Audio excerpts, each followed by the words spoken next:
Bienvenidos a otra clase sobre la cual vamos a hablar y explicar sobre el examen físico.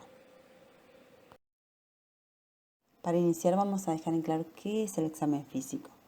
Es el método principal que tenemos para poder obtener datos objetivos observables y medibles del estado de salud del paciente. ¿Sí? Es la exploración que se va a practicar a toda persona para poder reconocer las alteraciones o signos que se produzcan por una enfermedad. Nos vamos a valer de los sentidos y también de los instrumentos como son el estetoscopio, tensiómetro, termómetro.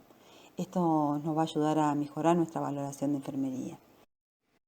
Las herramientas básicas de la exploración física son los sentidos. Como dije anteriormente, nos vamos a valer de los sentidos, como la audición, visión, tacto, olfato. Es importante también que la enfermera tenga una metodología sistemática para realizar la exploración física, que sea exacta y completa. Entonces nos referimos a la valoración cefalocaudal, que es de la cabeza a los pies. ¿Sí? Comenzamos por la cabeza de la persona y se va progresando en forma sistemática y simétrica hacia abajo hasta llegar a los pies. La primera fase del proceso de atención de enfermería corresponde a la valoración. La fase de valoración es la primera etapa de un proceso metodológico fundamental que le va a permitir a la enfermera poder recabar información en forma organizada y sistemática sobre el sujeto de su cuidado. No solo para conocer su historia, sino también para poder identificar problemas y de ahí elaborar diagnósticos, poder planificar cuidados, ejecutar los mismos y evaluar posteriormente los resultados. La enfermera, para recabar la mayor cantidad de información, va a utilizar dos fuentes de datos.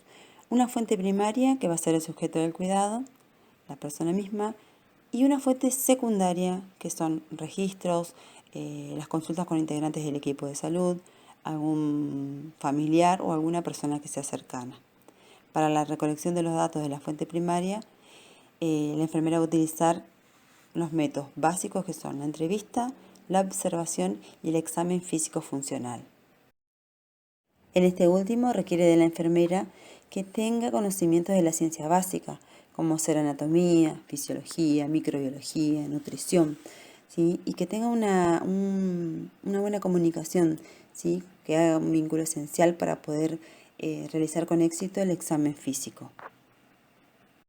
Además de tener conocimientos científicos, también necesita desarrollar una habilidad en la aplicación de métodos, de procedimientos y saber utilizar instrumentos.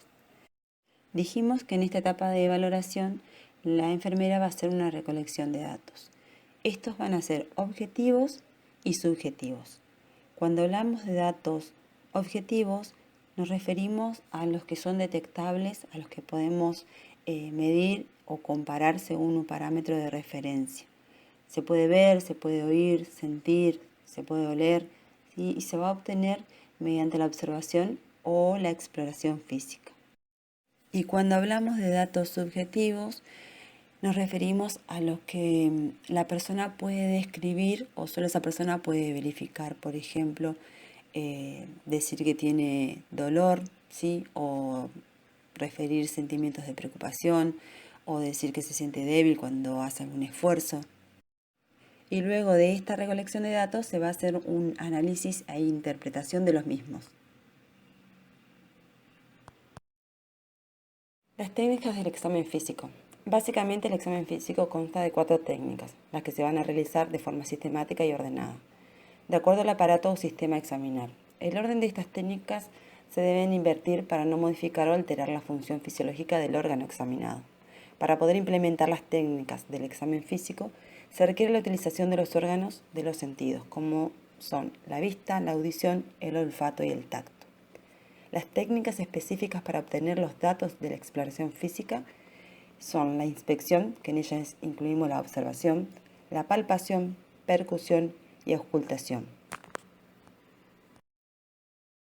La inspección consiste en el examen visual, es decir, todo lo que podemos observar y a partir de esta observación poder detectar características normales, signos físicos y psíquicos significativos y hallazgos anómalos, siempre teniendo en cuenta la relación a factores propios de la persona, como ser la edad y el sexo. Y no es simplemente observar, sino que tiene un carácter más detallado y sistemático y se van a obtener características específicas como ser el tamaño, la forma, la posición, ¿sí? El aspecto, la simetría. En estas imágenes observamos lo que obtenemos mediante la inspección, como ser el tamaño, ven que esos pies están aumentados de tamaño, están edematizados. Vamos a ver la forma, la posición, si hay una hernia, ver la localización.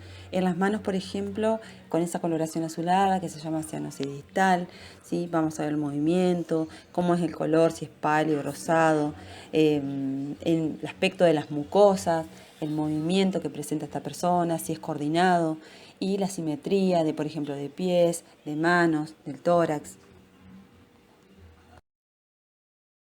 La observación del paciente se va a realizar en todo momento. Desde que ingresamos a la habitación vamos a ver la posición en el entorno, cómo se comporta y su estado neurológico, si está vigil, si está lúcido, orientado, desorientado.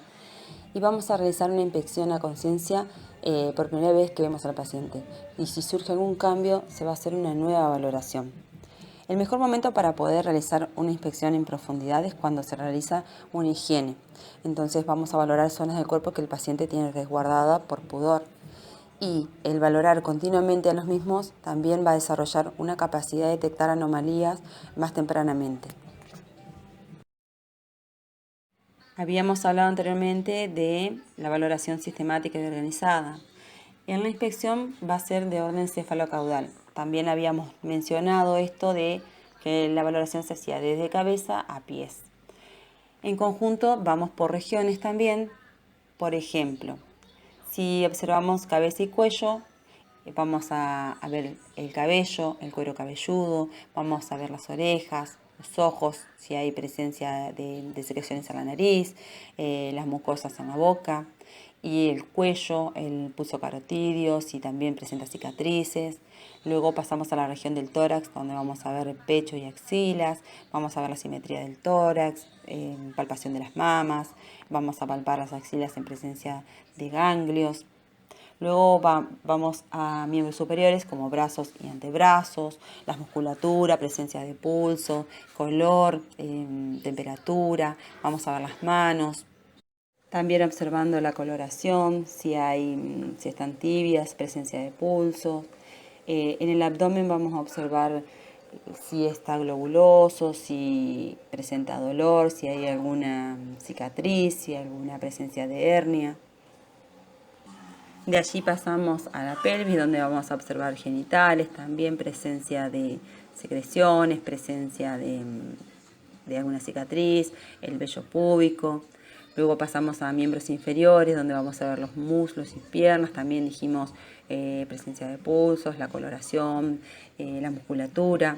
También a los pies vamos a ver presencia de alguna lesión, amputación, alguna cirugía, presencia de micosis en las uñas. Y no había nombrado anteriormente ver la parte posterior, obviamente, lo que es la espalda, los brazos, controlar si hay alguna anormalidad. Ahora vamos a hablar sobre la segunda parte del examen físico, que es la auscultación.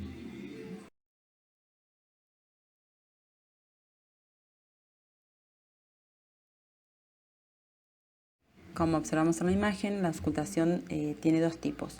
La indirecta, que es la que se realiza mediante la utilización de un estetoscopio, y la directa, que es solo con el oído. Aquí dejamos esta imagen para que ustedes puedan observar y reconocer las partes de un estetoscopio. ¿Qué podemos auscultar? La auscultación consiste en escuchar el ruido producido por los órganos del cuerpo. Enfermería debe utilizar su sentido de audición para determinar los ruidos normales de los órganos o solo los que produce. Tiene que agudizar su sentido para determinar ruidos agregados o anormales de los órganos. Se puede utilizar, como dije anteriormente, la auscultación directa, solo con el oído, para detectar sibilancias o estertores en los diferentes glóbulos pulmonares o simplemente determinar la entrada y salida de aire a los pulmones. Por lo general, los sonidos se evalúan indirectamente a través de un estetoscopio, y esta técnica se va a utilizar normalmente para determinar las características de los ruidos pulmonares, los ruidos cardíacos o intestinales en diferentes sistemas del cuerpo. Mediante esta técnica de auscultación vamos a auscultar 3 regiones: la región torácica, la región cardíaca y la abdominal. En la región torácica vamos a tratar de identificar ruidos normales o agregados. La auscultación en la región torácica se realiza colocando la membrana de la campana del estetoscopio en los diferentes lóbulos pulmonares, derecho e izquierdo, identificando los diferentes tipos de sonidos, normales o agregados, ruidos producidos por la entrada de aire a los diferentes bronquios principales, derecho e izquierdo, o a la presencia de secreciones en dicha cavidad. Se inicia auscultando el tórax anterior y de forma descendente.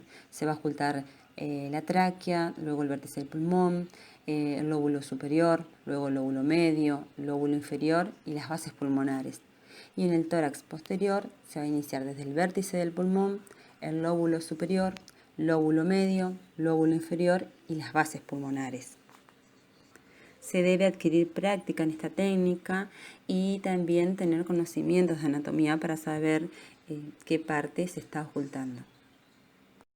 Mediante el estetoscopio vamos a oír ruidos respiratorios normales, disminución o ausencia de ruidos respiratorios y ruidos respiratorios anormales. Cuando hay una disminución o ausencia de ruidos respiratorios puede significar algo, ¿sí? Que hay aire o líquido alrededor de los pulmones, hay un incremento del grosor de la pared torácica, hay demasiada insuflación de una parte de los pulmones, hay una disminución del flujo de aire en una parte de ellos. Entonces, lo que nosotros tenemos que tener conocimiento son los ruidos normales, que son el ruido laringotraqueal y el murmullo vesicular. Y tenemos los ruidos respiratorios que son agregados, que serían los anormales, como el roncus, sibilancias, crepitantes y estridores. Los roncus son ruidos que parecen ronquidos y ocurren cuando el aire queda obstruido o el flujo de aire se vuelve áspero a través de las grandes vías respiratorias. Las sibilancias son ruidos chillones producidos por vías respiratorias estrechas. Estas y otros ruidos anormales algunas veces se pueden escuchar sin necesidad de un estetoscopio. Estas, al contrario del roncus, son producidos por el estrechamiento de la luz de las vías aéreas de pequeño calibre. Los ruidos crepitantes se producen al final de la inspiración y son producidos por el paso del aire a través de los bronquios o alvéolos con sustancias líquidas o semilíquidas muy fluidas. Su sonido es similar a un burbujeo. El sonido estridor o estridores es un ruido similar a las sibilancias que se escucha cuando una persona respira y es producido por el estrechamiento de los grandes bronquios, la tráquea o la laringe. Y esta puede ser audible de forma directa. En la auscultación cardíaca podemos auscultar el pulso apical y los ruidos cardíacos. Esta auscultación nos permite valorar la función y actividad cardíaca. Dado que la tonalidad de los ruidos cardíacos es relativamente baja, debe existir un ambiente silencioso y templado y el paciente debe estar cómodo evitando que los músculos estén tensionados. El primer ruido que se escucha es el ruido cardíaco S1, que es producido por el cierre de las válvulas tricúspide y mitral. El segundo ruido cardíaco, S2, es el producido por el cierre de las válvulas pulmonar y aórtica. Y el pulso apical es el pulso que nos proporciona información acerca del ventrículo izquierdo. La auscultación abdominal se realiza para detectar ruidos normales o patológicos. Los sonidos abdominales, que son los ruidos hidroaéreos o también llamados borborigmos, son los producidos por el movimiento de los intestinos a medida que impulsan el alimento. Estos ruidos hidroaéreos pueden estar ausentes o presentes, pueden ser hipoactivos, pueden ser normales, que tenemos un rango de 5 a 35 por minuto, esos ruidos tienen que ser de 5 a 35 por minuto, o hiperactivos. Para iniciar la auscultación se hacen proyecciones viscerales por zonas. Vamos a separar el abdomen en 9 cuadrantes, como se ve en la imagen. Y dependiendo cada cuadrante vamos a determinar qué órgano se encuentra. En el hipocondrio derecho vamos a encontrar el hígado y vesícula biliar. En la región epigástrica vamos a encontrar estómago y páncreas. En el hipocondrio izquierdo vamos a encontrar el vaso. En la región lumbar derecha, también llamada flanco derecho, tenemos el colon ascendente y riñón derecho. En la región umbilical o mesogastrio también llamada, se encuentra el intestino delgado. En la región lumbar izquierda o flanco izquierdo tenemos el colon descendente y riñón izquierdo. En la región ilíaca derecha o fosa ilíaca derecha se encuentra el ciego, ovario derecho, trompas uterinas derecha y apéndice cecal. En la región hipogástrica tenemos vejiga, recto y útero. Y en la fosa ilíaca izquierda se encuentra sigma o colon sigmoides, ovario y trompa uterina izquierda. Se debe oír los ruidos intestinales con el diafragma del estetoscopio. No es necesario oír en cada cuadrante si el tono y la frecuencia son normales. Si los ruidos están hipoactivos o ausentes, hay que auscultar cada cuadrante entre 1 y 2 minutos. Los ruidos hidroaéreos normales son sonidos de tono alto y de una frecuencia regular entre 5 y 35 ruidos por minuto. La tercera técnica del examen físico es la percusión.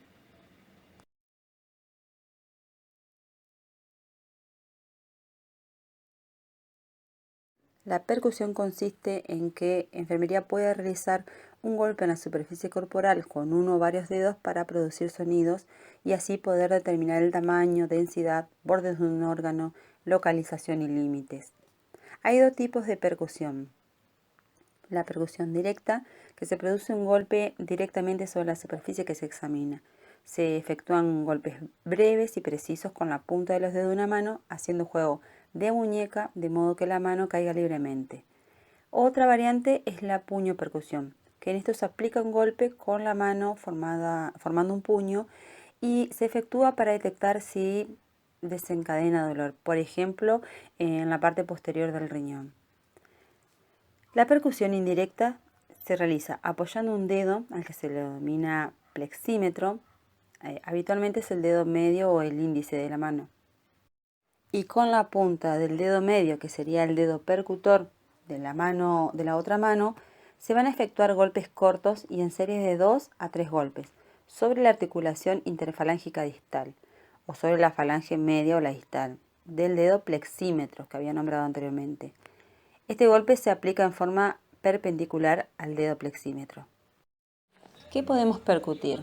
Podemos hacer una percusión directa en la región torácica que se realiza en los diferentes lóbulos pulmonares, derecho e izquierdo, y una percusión abdominal que se realiza en los diferentes cuadrantes abdominales. Del mismo modo que se hizo la auscultación torácica, se va a proceder para la percusión torácica, percutiendo también tórax anterior y posterior.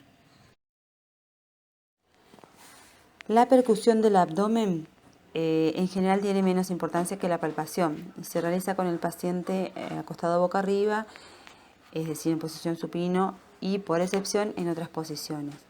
Con la percusión se trata de identificar los distintos sonidos abdominales. Los golpes de percusión se difunden fácilmente en el abdomen, por lo tanto se aconseja que se realicen con extrema suavidad. La percusión se hace recorriendo todo el vientre y en todos sus cuadrantes para evaluar la existencia de sonidos anormales. El sonido predominante es el timpánico. La matidez se observa sobre las masas y los órganos sólidos abdominales. El sonido timpánico indica gas en el intestino subyacente.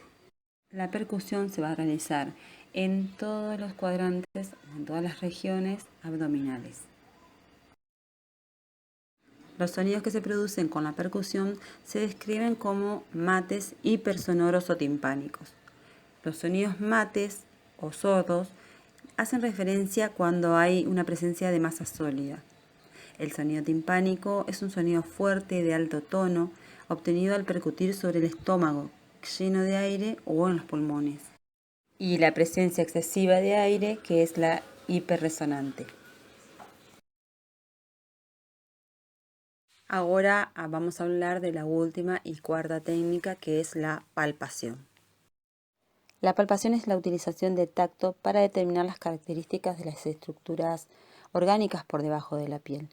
Esta técnica nos va a permitir evaluar el tamaño, la forma, la textura, nos va a permitir también evaluar la temperatura, la humedad, la pulsación, vibración, consistencia y movilidad de algunos órganos del cuerpo humano. Las manos de la enfermera es el instrumento de palpación y el principal sentido utilizado en esta técnica es el tacto. La parte dorsal de la mano nos va a permitir valorar la temperatura por ser el área de la piel más delgada. Con esta técnica, ¿qué podemos palpar?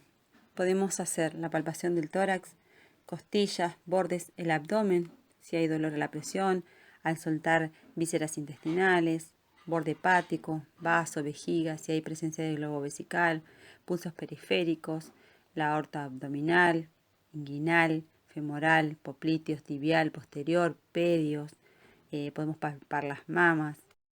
Según la profundidad, se pueden clasificar en superficial, que es la que precede a la profunda y determina la sensibilidad. Y la profunda examina el estado del órgano.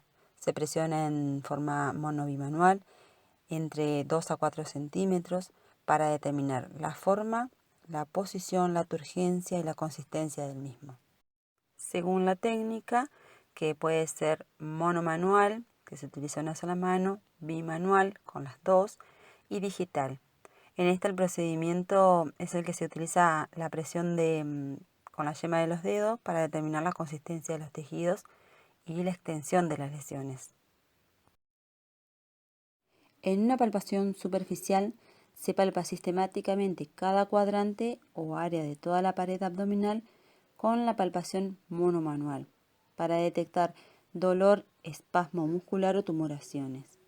La palpación superficial monomanual consiste en el uso de una sola mano, derecha o izquierda según el examinador, y se procede utilizando la palma de la mano, apoyándola suavemente sobre el abdomen con los dedos extendidos y unidos para ejercer una presión suave sobre la pared, con movimientos hacia abajo con la punta de los dedos, tratando de deprimir el abdomen alrededor de 1 centímetro. Y así se recorren cada una de las regiones del abdomen. Debemos animar al paciente a respirar lenta y profundamente y a exhalar con la boca abierta mientras estamos palpando. El abdomen debe mantenerse relajado con la expiración. La contracción muscular puede indicar que hay ansiedad. Además, también debemos fijarnos en la expresión facial de la persona que está siendo examinada. Mediante esta operación se capta si existen o no alteraciones en los distintos planos que integran la pared. Se podrán explorar posibles abovedamientos localizados o masas que, si pertenecen a la pared, persisten al sentarse el paciente, al inspirar o al elevar su cabeza o sus pies. Mientras se palpa la masa, hay que pedir al paciente que levante la cabeza y los hombros como si tratara de incorporarse. Si la masa continúa palpable, está en la pared abdominal. La tensión muscular provocada por esta maniobra no permite palpar las masas intraabdominales. Un método alternativo puede ser realizar la palpación de la pared con los miembros inferiores en alto o tenerlos sobre cualquier superficie que los mantenga elevados. Durante la etapa de la palpación visceral o la palpación profunda, que es una etapa fundamental, el sujeto se mantiene acostado en decúbito supino. Se emplea el decúbito lateral si se desea llegar a un órgano a la línea media y de ese modo hacerlo más superficial y de mayor movilidad. La posición de estar sentado o de pie favorece el descenso de las vísceras. Entonces se invita al paciente a que se incline el tronco hacia adelante para buscar una mayor relajación. La palpación visceral varía según la respiración, de modo que el enfermero debe conocer la influencia fisiológica de la respiración, el movimiento del diafragma y vísceras. En la inspiración, el diafragma baja, la presión intraabdominal aumenta y se dificulta la palpación. En la inspiración sucede todo lo contrario. La palpación es más fácil y se puede aprovechar. A veces es conveniente hacer respirar al paciente profundamente para provocar el descenso, por ejemplo, del hígado en la inspiración y proyectar más este órgano en el abdomen. La palpación visceral o intracavitaria se puede realizar con una mano, que dijimos anteriormente que se denominaba monomanual, o bimanual, con las dos manos. La palpación bimanual es mucho más rica en variedades y suministra una mayor riqueza de datos. Existen distintos tipos de palpación bimanual. Los objetivos fundamentales de la palpación profunda o intracavitaria son la valoración de masas palpables y la existencia o no de dolor, no detectado previamente con la palpación superficial. La palpación del tórax en lo referido al aparato respiratorio consiste en aplicar el sentido del tacto del observador con el paciente en actitud pasiva o activa cuando se le solicita alguna maniobra. La exploración de la expansión torácica tiene por objeto detectar diferencias comparando ambos semitórax, dado que en la inspiración el movimiento de los arcos costales amplía los diámetros anteroposterior y transversal en forma simétrica. El examinador va a colocar en línea recta por detrás del paciente sentado apoyando ambas manos plenamente abarcando los arcos costales y dirigiendo los pulgares hacia la línea media. En una inspiración profunda, el tórax de un adulto sano expande ambos semitórax en un rango variable de 5 a 10 centímetros. La maniobra se puede repetir colocándose frente al paciente y poniendo las manos en el reborde costal con una técnica idéntica a la anterior, y en esta maniobra se puede descubrir la falta de expansión suficiente en forma unilateral o bilateral. No detecta anomalías leves, de modo que si el enfermero es capaz de detectar la falta de expansión de uno de los semitórax, es porque la lesión causal es de gran magnitud. Las causas de una mala expansión unilateral pueden ser atelectasia, derrame pleural, dolor torácico, fracturas costales múltiples, deformidad anatómica, neumotórax. Y las de una mala expansión bilateral pueden ser resultado de obesidad, de un enfisema pulmonar, de una distensión abdominal extrema, una quemadura extensa del tórax, fracturas costales bilaterales, enfermedades neuromusculares y también el embarazo avanzado. Existen otras técnicas de palpación como la palpación hepática y la palpación de tiroides. En la palpación hepática se busca el borde inferior del hígado, que debería comenzar en el cuadrante inferior derecho. Se le pide al paciente que inspire lente profundamente y de esta forma facilitaría la palpación. Se debe palpar siguiendo la línea hemiclavicular derecha. Durante cada exhalación se avanzan los dedos aproximadamente 2 centímetros en dirección cefálica. Existen diferentes maniobras para la palpación. La palpación bimanual de Chaufar, que consiste en el manejo de ambas manos, la izquierda por detrás sobre la región lumbar derecha y la mano derecha por delante, obteniéndose una impresión de peloteo del hígado a través del riñón. La maniobra de Mathieu también es muy parecida a la de Chaufar. Existe otra maniobra que prácticamente certifica una colecistitis aguda. Se llama signo de Murphy y consiste en apretar el abdomen en el lugar que corresponde a la vesícula biliar y pedir al paciente que inspire. Esto favorece el descenso del diafragma y acerca más a la vesícula, a la mano exploradora. Se considera signo de Murphy positivo cuando el paciente entrecorta la inspiración por dolor. Otra palpación que se puede realizar es la de la glándula tiroides, que está localizada en la región anteroinferior del cuello. No es visible ni palpable en condiciones normales, pero puede ser una excepción en individuos que son delgados y con cuellos largos, y en quienes se puede apreciar el istmo glandular. Otra técnica de palpación es la palpación de glándulas mamarias, que consiste en la palpación digital manual y se coloca una mano con la superficie palmar hacia arriba debajo de la mama derecha de la paciente. Con los dedos de la otra mano se pasa sobre el tejido de la mama para localizar posibles bultos, comprimiéndolo entre los dedos y con la mano extendida. Se repite la palpación en la otra mama. Otra palpación es la de la altura uterina, que corresponde a la distancia entre la sínfisis pubiana, una de las articulaciones de la pelvis, situada a la altura del vello púbico, y el fondo uterino, que es la parte más alta del útero, ambos determinados por la palpación. Para obtener la altura uterina media multiplicamos por 4 los meses de embarazo.